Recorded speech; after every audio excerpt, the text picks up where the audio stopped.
que um pastor da Abissínia, país ao norte da África, começou a saborear os frutos do cafeiro depois que percebeu suas cabras mais espertas quando comiam daquele arbusto. O fato chegou a um monge da região que passou a preparar uma infusão com os frutos para não dormir durante as orações. Muitas fábulas foram divulgadas sobre a origem da bebida. É certo apenas que na Abissínia, hoje Etiópia, o café é usado desde os tempos mais remotos.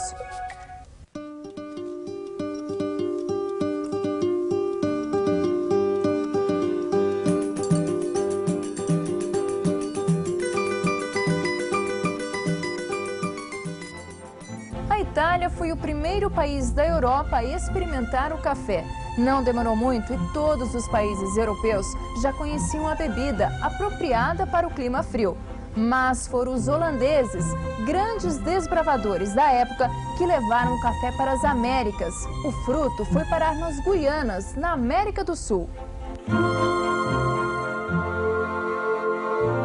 O café chegou ao Brasil em 1727, depois que a esposa de um governador da Guiana Francesa, apaixonada pelo emissário português Francisco de Melo Palheta, deu-lhe de presente um punhado de sementes e algumas mudas de café. As informações que chegavam ao Brasil colônia eram de que o produto tinha grande valor comercial. Palheta resolveu arriscar e plantou o café no Pará. Ele foi o primeiro cafeicultor do Brasil com mais de 1000 pés. 5 anos depois, em 1732, o Estado conseguiu uma proeza: mandar para Lisboa 7 libras peso do café brasileiro, pouco mais de 3 quilos. O interesse pelo café aumentava em toda a Europa. O fruto estava se tornando valioso demais para permanecer fora do Rio de Janeiro, principal cidade do Brasil naquela época. Mas se uma muda de café, tão somente uma, não tivesse chegado ao mosteiro dos frades barbadinhos ou frades capuchinhos, como são conhecidos hoje em dia, a história poderia ser outra. É o que nos conta o jornalista Alexander Horta.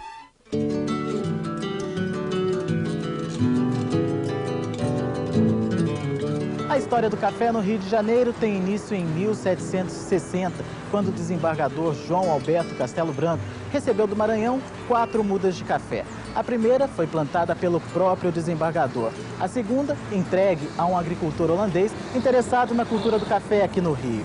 A outra muda foi para o convento das Carmelitas. E a quarta e última muda, entregue aos frades barbadinhos, atualmente os capuchinhos.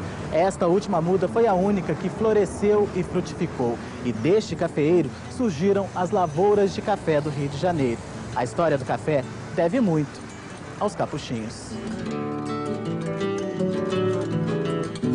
Com o apoio do governo do estado e um empurrãozinho da igreja, o café avança rumo ao interior.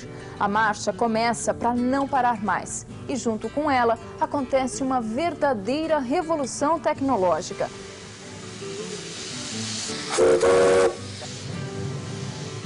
O espírito empreendedor de Irineu Evangelista de Souza, o Barão de Mauá, foi responsável pelo funcionamento da primeira ferrovia do país. A locomotiva baronesa, preservada até hoje, marcou uma fase revolucionária para a agricultura brasileira. Com a ferrovia, era possível escoar mais rápido o café produzido. Em 1779, o Rio exportava 57 arrobas, pouco mais de 14 sacas. Mas 40 anos depois, a exportação já chegava a 540 mil arrobas, produção equivalente a 135 mil sacas. Nesta época, boa parte da produção vinha das fazendas de Antônio Clemente Pinto, o barão de Nova Friburgo. No município de Cantagalo, ainda hoje é possível reviver um pouco da história. O barão tinha 22 fazendas em Cantagalo. A mais importante era o Palacete do Gavião, onde morava com a família. Na fazenda de Areias, funcionava a sede administrativa. Na Santa Rita, ficavam os escravos do barão. As paredes de pedra das senzalas ainda resistem ao tempo.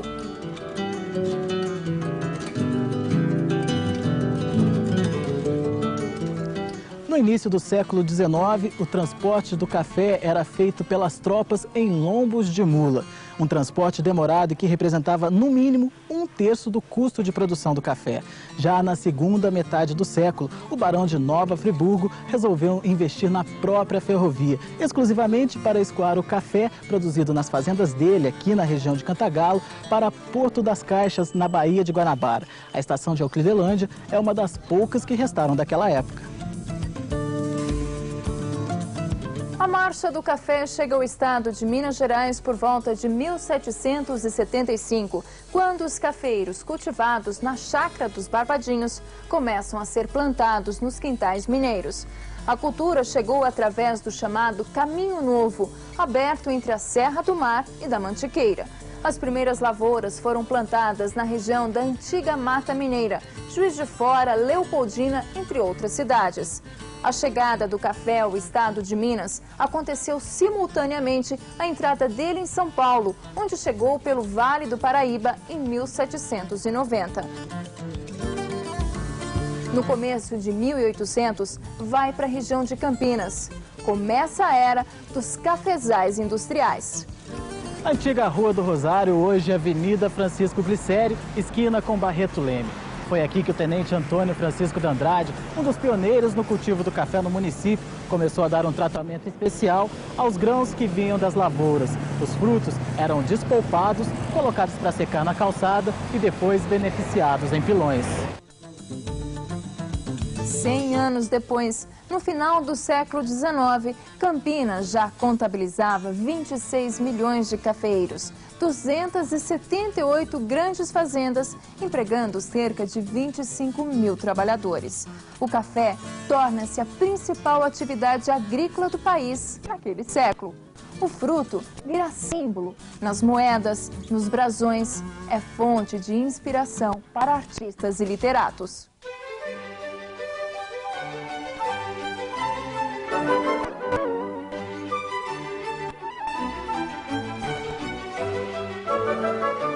Dos livros que falam sobre o café, um chama a atenção. Escrito em 1847 pelo barão de Pati do Alferes, o livro Memórias sobre a fundação de uma fazenda na província do Rio de Janeiro relata passo a passo os cuidados com a lavoura de café. A obra, dedicada ao filho do barão, o ensinaria como cuidar dos cafezais da família quando retornasse dos estudos na Europa. No livro, é possível encontrar dicas que vão do plantio à comercialização do café. Mas a marcha do café em busca de novas terras não para. Surgem outras áreas promissoras. Os carros de boi e o lombo das mulas não davam conta de tanta produção. As estradas de ferro orientam a direção de novas lavouras. A Santos Jundiaí incrementa a exportação. A cidade de Santos cresce com os negócios do café. Na Rua do Porto são construídos os sobrados que vão servir como escritórios e armazéns para os comerciantes. A riqueza proporcionada pela cultura do café no final do século XIX alavanca grandes investimentos. A cidade de Santos investe na melhoria do porto. Não era para menos. Em 1895, foram embarcados 2 milhões de sacas. Em 1909, a maior quantidade de café exportada em um ano até hoje, 13 milhões de sacas. A Santos Jundiaí marca o início do sistema ferroviário no estado de São Paulo. Enquanto isso, surgem novas ferrovias, como a Ituana, a Mogiana, que avançam sertão adentro e ampliam as fronteiras paulistas por causa do café.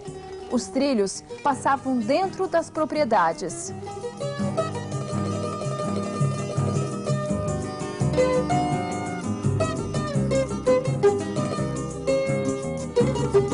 No oeste paulista, as cidades surgem do dia para a noite, em pleno sertão.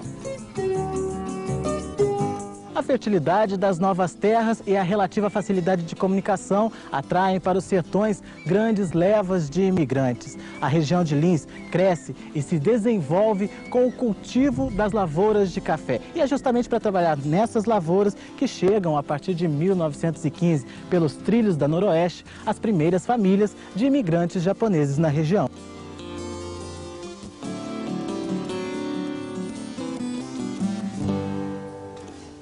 Daquele Aqueles que vieram com as famílias para trabalhar nas lavouras de café, restaram as lembranças. Bem, quando eu cheguei aqui em Santos, ainda tem um pouquinho de lembrança. E entrei no lugar onde se recolhe o imigrante, né? Na casa lá, ainda tem uma pouquinho de lembrança. Eles vieram da Europa com uns naviozinhos, né? Aqueles naviozinhos pequenos. Eu vim com pai, mãe, né? E irmão, irmã, e tio, 2 tios e uma tia. Levou mais tempo para ela vir de Santos aqui do que da Itália em Santos. Lá do Santos até Fazenda, até Cafelândia nós viemos de trem, sabe? Meus pais eram colonos de café e eu, meus irmãos, tudo fomos criados na roça. Ainda no século XIX, impulsionado pelas ferrovias, o café chega ao estado do Paraná. Em 1904, já existia 1 milhão de pés plantados entre os municípios de Ourinhos, em São Paulo, e Cambará, no Paraná. Bandeirantes, Santa Mariana, Cornélio Procópio. São cidades que surgem ao longo da Marcha do Café. A produtividade dos cafezais impressionava. Entre 1912 e 1918, o estado de São Paulo produzia, em média, 1.100 quilos por 1.000 pés. No Paraná, as lavouras chegavam a produzir mais de 1.300 quilos. Números que mais tarde iriam transformar o Paraná no principal estado produtor do país. O século XX começa com euforia para a cultura do café, que tem mais força do que nunca, mas acaba tropeçando na superprodução. No final da segunda década, a produção chega aos 28 milhões de sacas, para um consumo de apenas 15 milhões. Além da superprodução, os cafeicultores sofrem um impacto da quebra da Bolsa de Nova York. Em 1929, o primeiro mundo, grande importador, sem dinheiro, corta as compras. O craque econômico trouxe consequências graves para o Brasil e para o café, que amargou 15 anos de preços baixos. Muitos cafeicultores faliram e a superprodução de café sem consumo levou o governo Vargas a queimar 80 milhões de sacas. A cafeicultura vai se estabilizando lentamente. Os institutos de pesquisas dão início a um plano de estudos biológicos e agronômicos do cafeeiro para o melhoramento e renovação dos cafezais. Novas variedades são testadas. Até então, os cultivares mais conhecidos na época eram arábica, amarelo de Botucatu, Sumatra, bourbon vermelho, bourbon amarelo, maragogipe, caturra e, mais tarde, o mundo novo e o catuaí. O importante era chegar a sementes melhoradas, que fossem rústicas e produtivas.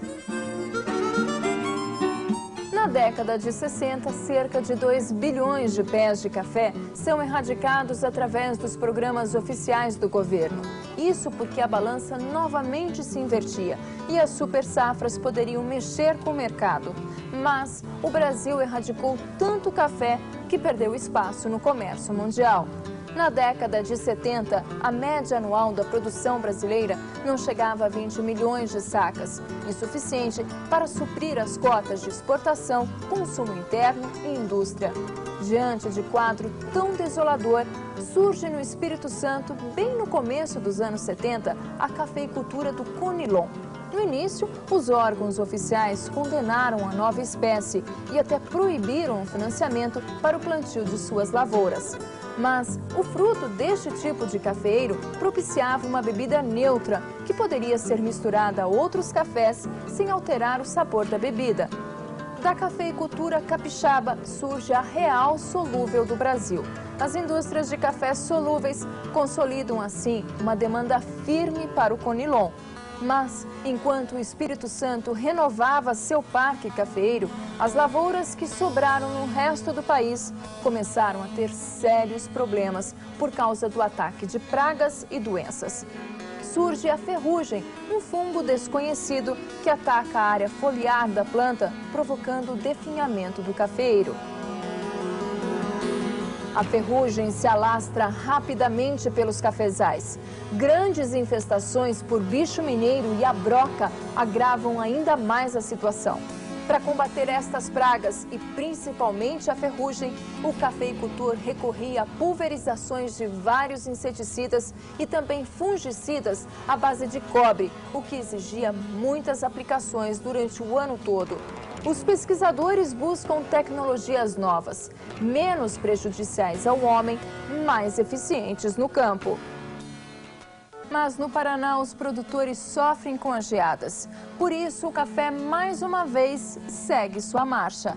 Agora em direção ao Triângulo Mineiro. Apesar do solo ruim, as terras baratas atraem os produtores, que fogem das geadas do Paraná. Ali no Triângulo, a colheita não exige tanta mão de obra. O solo plano facilita a mecanização. O café se adequa bem às condições do cerrado. A bebida mais encorpada ganha espaço no exterior. Começa a era das grifes do café, um novo fôlego na marcha do café que rompe novas fronteiras.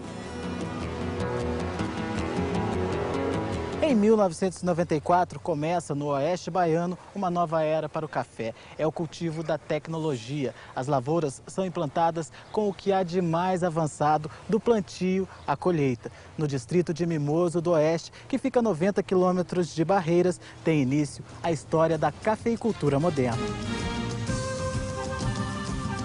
Os talhões agora são redondos, ficam debaixo de grandes pivôs e registram produtividades fora do comum. Com pouco mais de 2 anos, as lavouras produzem a primeira safra, em média 60 sacas por hectare. Algumas vão além. Nesta fazenda, o plantio superadensado rendeu ao produtor 120 sacas por hectare. Nem a alta produtividade diminui o vigor das plantas.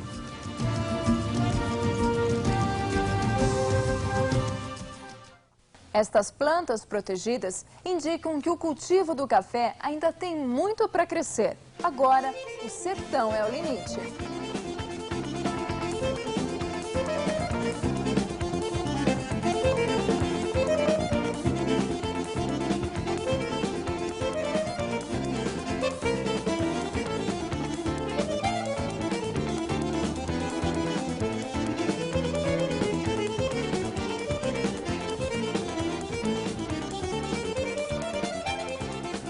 A fazenda Praizinho é a pioneira no plantio.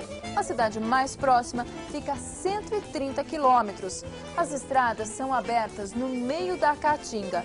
Comunicação só pelo rádio.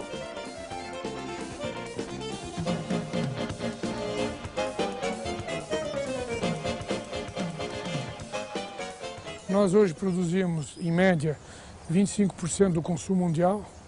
Exportamos 22% do consumo mundial e consumimos 12% do consumo mundial.